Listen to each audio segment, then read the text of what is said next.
G'day viewers, well it's Wednesday again, which means once more it's time for WAINGAFAT Wednesday, where I tell you what am I not giving a fuck about today. And this week's is quite closely related to last week's, proving that Australia doesn't want to be left behind with meaningless sex scandals dominating the media. Last week I talked about Tiger Woods.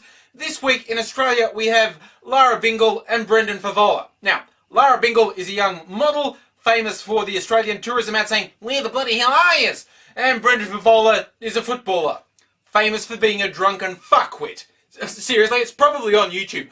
Search on Brendan Favola Brownlow medal and see him making a complete arse of himself on what was live TV. Who gets pissed drunk on live TV?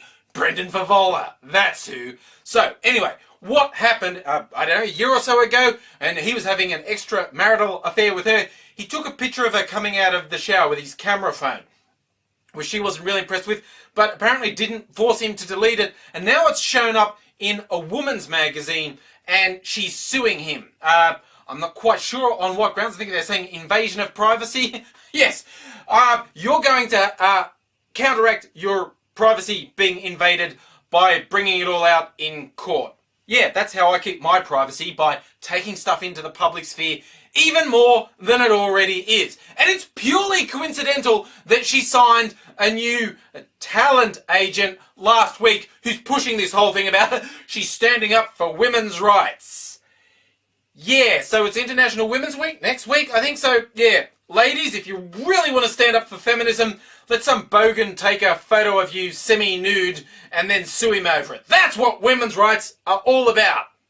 You know, I tell you what's weird about this story is the photo was published. It's not even in a porn mag or a lad mag. It was this really boring woman's magazine. I think it's called Woman's Days or Dazed Woman or something equally pointless.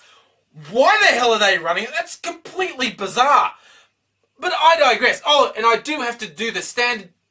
Look, some fuckwit is going to come in and say, "Oh, you don't give a fuck. Why are you talking about it? I'm just as bad because now you're giving it publicity." First, I'm not talking about the event. I'm talking about the shithead, mindless media response to the event. I swear, it's been everywhere. You know, I actually wonder when people say, "Oh, you're adding to it." No, I'm really not.